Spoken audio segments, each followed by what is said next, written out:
పవన్ కళ్యాణ్ గారు, మీరు సనాతన ధర్మం గురించి మాట్లాడండి, నోరులు ఇప్పండి అంటే వచ్చాడు మీ శిష్యుడు అఘోరి. వాడు నువ్వు పిలిచినందుకు వచ్చినట్టున్నాడు కాబట్టి రెచ్చిపోతున్నాడు. అయినా ఎవరు పట్టించుకోవట్లేదు. అంటే దీని వెనకాల పవన్ కళ్యాణ్ గారు, దీని వెనకాల కూటమి ప్రభుత్వం, దీని వెనకాల మోడీ గారు, వీరందరూ ఉన్నారా? హలో అండి, ప్రైజ్ లార్డ్. కేవలము క్రైస్తవుల పక్షాన కొట్లాడుతున్నటువంటి కేపాల్ గారిని, హర్షకుమార్ గారిని, ఇంకా కొంతమంది దైవజనుల్ని, కొంతమంది జర్నలిస్టుల్ని టార్గెట్ చేసి చాలా భయంకరంగా ఇబ్బంది పెడుతున్నారు. వీరికే చట్టాలు కరెక్ట్గా గుర్తుకొస్తున్నాయి. పోలీసు వారు వారి బాధ్యత ఇప్పుడే గుర్తెరిగి కేవలం క్రైస్తవుల దగ్గర మాత్రమే వారి బాధ్యత ఏందో చూపిస్తున్నారు. అయితే నేను ఒక వ్యక్తి గురించి చెప్పాలనుకుంటున్నాను. ఆ వ్యక్తి ఎవరో కాదు, అందరికి తెలుసు. అఘోరి అలియా శ్రీనివాస్. ఈ శ్రీనివాస్ అనే వ్యక్తి పోలీస్ వాళ్ళని ఎంత దౌర్భాగ్యంగా, ఎంత నోటికి వచ్చిందలా మాట్లాడుతున్నాడో ఒకసారి చూడండి. ఆ వీడియో చూసిన తర్వాత మనం మాట్లాడదాం.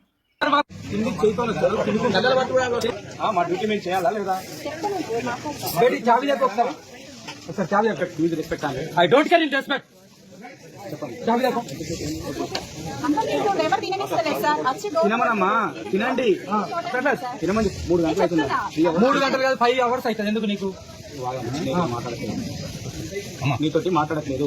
ఎవరితో మాట్లాడతావు? అమ్మతో మాట్లాడు. ఎందుకు మా అమ్మతో ఎందుకు మాట్లాడతావు?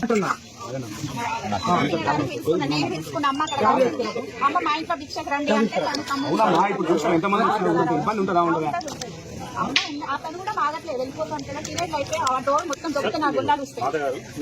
దానికోసమే కదమ్మా నేను కూడా ఇప్పుడు ఇంతమంది నా స్టేషన్ ఇప్పుడు ఈమె కోసమే మేము కూడా ఇంతమంది వచ్చి ఇక్కడ ఇంతమంది టోటల్ పోలీస్ స్టేషన్ కి ఇన్ఫార్మ్ చేసినప్పుడు నువ్వు వచ్చి నీది నువ్వు చూసుకోవాలి. నాకు రాలేదు.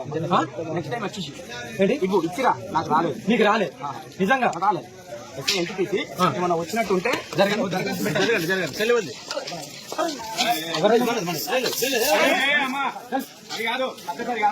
పూకు నీకు దెంగనా కొడక, లంజనా కొడక. ఏంట్రా చెప్పు.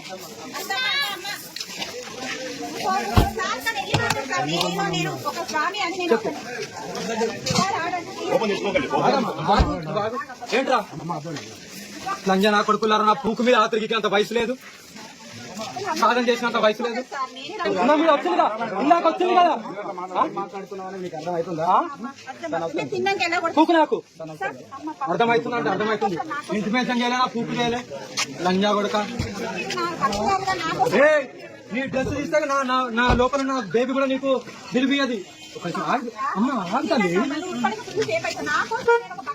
అరే నేను పోయిన నిన్ను టార్గెట్ చేస్తారు. ఏ నా కొడుకులు ఉంచాను? నాకు ఇక్కడికి తలవారు తీసానంటే నా వాచ్తో సమానం. పెట్టండి, ఎన్ని కేసులు పెడతారో పెట్టండి. ఇప్పటి కూడా ఇగో తినే చెయ్యి కూడా కడుక్కోలే, ముఖం కూడా ఉడుచుకోలే. నాకంటూ కొన్ని విలువలు ఉన్నాయి. నాకంటూ నా భక్తులు ఉన్నారు. నన్ను నమ్ముతున్న ప్రాణమైనా ఇస్తాను, నా ఎంత దూరమైనా వెళ్తాను. అందుకే ఇంత దూరం వచ్చాను. లంజా కొడుక, ఇంకా ఇంటిమేషన్ ఇవ్వాలన్నా పూకియాలే ఇత్తదా? ఇవాళ లేపు ఇత్తదా? వచ్చిన వాళ్ళు ఎవర్రా? ఆవేశం కాదు, నిన్న భక్తుల పోలీసు వాళ్ళని వచ్చారా? చూసారు కదా ఎంత దారుణంగా పోలీస్ డిపార్ట్మెంట్ డైరెక్ట్గా పోలీసు వాళ్ళని నోటికి వచ్చిందల్లా మాట్లాడేస్తున్నారు. ఇంకా నా వెహికల్లో ఉన్న తలవారు తీసి ఒక్కొక్కరిని చంపేస్తాను అంటున్నాడు. మరి తనని ఎందుకు ఏమనట్లేదు? ఆఫ్టర్లో ఒక అఘోరి ఇక్కడ స్త్రీల కోసం, అంటే స్త్రీలను బాగు చేస్తానని చెప్పేసి వచ్చినవాడు స్త్రీలను బాధపెడుతూ అసభ్యంగా ప్రవర్తిస్తున్నాడు. గోరక్షణ చేస్తానని వచ్చినవాడు మనుషులని, చచ్చిపోయిన మనుషుల్ని పీక్క తింటున్నాడు. వాడు చేసే పనులు ఒకటి కాదు, అమ్మాయిల్ని రక్షిస్తానని అమ్మాయిల్ని తీసుకుపోయి మోసం చేస్తున్నాడు. అలాగే చట్టాల్ని రెస్పెక్ట్ ఇవ్వడు, రోడ్ల మీద ఇష్టం వచ్చినట్లు ప్రవర్తిస్తుంటాడు. ఇలాంటి వ్యక్తిని ఏ చట్టం పట్టించుకోదు. అంటే ఏంటి కారణం ఏంటి? ఓహో, కేవలము నేను సనాతన ధర్మం అని ఒక పేరు, ఆ నినాదం హైలైట్ చేయడం వలన ఈ అఘోరిని ఏమనట్లేదు. అంటే ఏం చేస్తున్నది? చట్టాలు ఏం చేస్తున్నాయి? ఎందుకు ఇంత ఎజెచ్గా? పోనీ అండి, ఓకే, వాడి స్ట్రాటజీలో వాడున్నాడు. వాడు ఫేమ్ కోసమో డబ్బు కోసమో ఏదో చేయడానికి వాడు ప్రయత్నం చేస్తున్నాడు. వాడు సక్సెస్ అయ్యాడు. నేను అంటున్నాను, వాడు సక్సెస్ అవ్వడానికి, వాడు ఈ విధంగా సమాజం మీద పడి వాడి ఇష్టానుసారంగా ఉండడానికి ప్రధాన కారణం ఎవరు? మీడియా ఛానల్ కాదా? మీరు కాదా? వీరిని ఇష్టం వచ్చినట్టుగా హైలైట్ చేసి అఘోరి మాత అనుకుంటే వాడు ఎక్కడ ఉంటే అక్కడికి వెళ్ళేసి వాడిని టీవీలలో హైలైట్. ఐజీ గారు ఏం చెప్పారు? ఎవరో సీసీ కెమెరా ఫుటేజెస్ రిలీజ్ చేసి అందులో ప్రవీణ్ పగడాల గారే అన్నారు కాబట్టే నేను దాన్ని ఓకే చేశాను అన్నాడు. అంటే మనుషులు చెప్తే వినడానికా మీరు ఉన్నది? మనుషులు ఏది ఓకే చేస్తే అది ఓకే చేస్తారా? మీ ఇన్వెస్టిగేషన్ ఏమైపోయింది? ఇంకొకటి అంటే మీ దగ్గర ఆధారాలు ఉంటే తీసుకురండి అంటే చనిపోయే వ్యక్తి ఆధారాలు ఇచ్చి చనిపోతాడా? ఆధారాలు ఎట్లా ఉంటాయి? ఆధారాలు దొరకబట్టాల్సింది మీరే కదా. దొరకబట్టాల్సింది పోగా ఒక నీతిమంతుని మీద అన్యాయంగా కేసులు బనాయించి అతను తప్పుడుగా చిత్రీకరించి సొసైటీకి తన బాధ్యతని అడ్డగోలుగా చూపిస్తూ మీరు క్రైస్తవుల్ని ఇంత దిగజార్చే స్థితిలోకి తీసుకొస్తున్నారంటే ఏం జరుగుతుంది అసలు?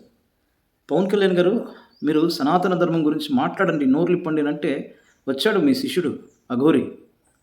వాడు నువ్వు పిలిచినందుకు వచ్చినట్టున్నాడు కాబట్టి రెచ్చిపోతున్నాడు. అయినా ఎవరు పట్టించుకోవట్లేదు. అంటే దీని వెనకాల పవన్ కళ్యాణ్ గారు, దీని వెనకాల కూటమి ప్రభుత్వం, దీని వెనకాల మోడీ గారు, వీరందరూ ఉన్నారా? అందుకేనా వాడిని ఏం చేయలేకపోతున్నారు? వాడు చట్టాలంటే విలువ లేదు, సమాజం అంటే విలువ లేదు, స్త్రీలంటే విలువ లేదు. ఇష్టం వచ్చినట్లుగా అందరినీ మోసం చేస్తుంటే ఏం చేస్తుంది చట్టం? శాంతియుతంగా ధర్నా చేసే క్రైస్తవులు అంటే చులకన.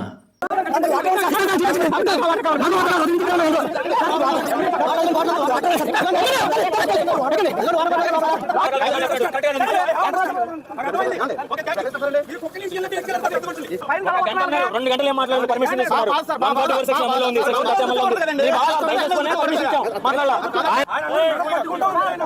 ప్రశ్నిస్తే కొడతారా? You are a public servant, not government servant. Understand? You are a public servant.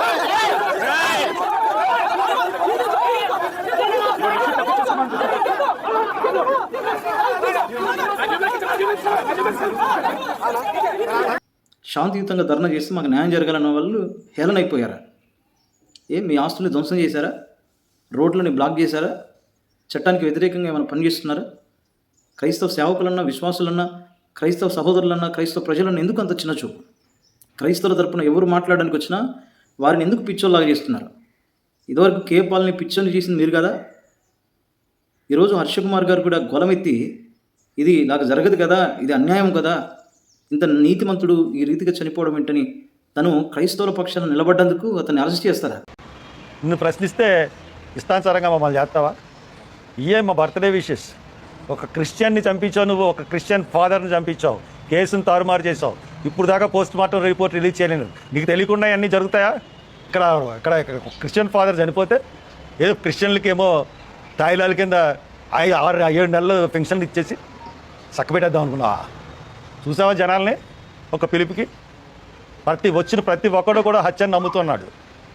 ఎస్పీలు, ఐజీలు సిగ్గుపడండి. నన్ను అరెస్ట్ చేసినందుకు, నన్ను ఇంతసేపు 5 గంటల కారులో తిప్పినందుకు ఈ ప్రజాస్వామ్యం తలంచుకోవాలి. 10 సంవత్సరాలు ఎంపీగా పనిచేసినటువంటి హర్షకుమార్ గారికే న్యాయం జరగకపోతే, చట్టాలు ఇంత బలంగా పనిచేస్తే, ఆఫ్టర్ ఆల్ నిన్న మొన్న వచ్చినటువంటి అఘోరి అనే సనాతన ధర్మం ఒక పేరు పెట్టుకుని వచ్చిన వీడికి ఎందుకు చట్టాలు వర్తించావు? వీడినెందుకు జైల్లో వేయరు? ఈయనెందుకు శిక్షించరు? కాబట్టి క్రైస్తవులు ఊరుకున్న సింహాలు, దయచేసి మీరు వారిని ఇబ్బంది పెట్టద్దు. ప్రవీణ్ పగడాల గారికి న్యాయం జరగాలి. హర్షకుమార్ గారిని అరెస్ట్ని మేము ఖండిస్తున్నాం. దయచేసి క్రైస్తవ ప్రపంచం అంతా ప్రార్థనలు చేస్తున్నాం. అన్నిటికన్నా ముఖ్యంగా మేమందరం సిద్ధమయ్యాం, ఒకరినొకరం ప్రేమించుకుంటున్నాం, ఐక్యంగా ఉంటున్నాం. మీరందరూ కూడా ప్రార్థన చేద్దాం, మనకు న్యాయం జరగాలి. భవిష్యత్తులో ఇంకా సేవకుడు మనం కోల్పోవడం దేవుని చిత్తం కాదు. ఒకవేళ హతసాక్షిగా గుంపులో కనుక మనం ఉంటే ప్రాణాలు ఇవ్వడానికని సిద్ధపడదాం, కానీ వ్యర్థంగా మూర్ఖుల చేతులు మన ప్రాణాలు కోల్పోకూడదు. కలిసి ప్రార్థన చేద్దాం, కలిసి పోరాడదాం, న్యాయం జరిగేంత వరకు ఐక్యత చాటుదాం. అందరికీ వందనాలు.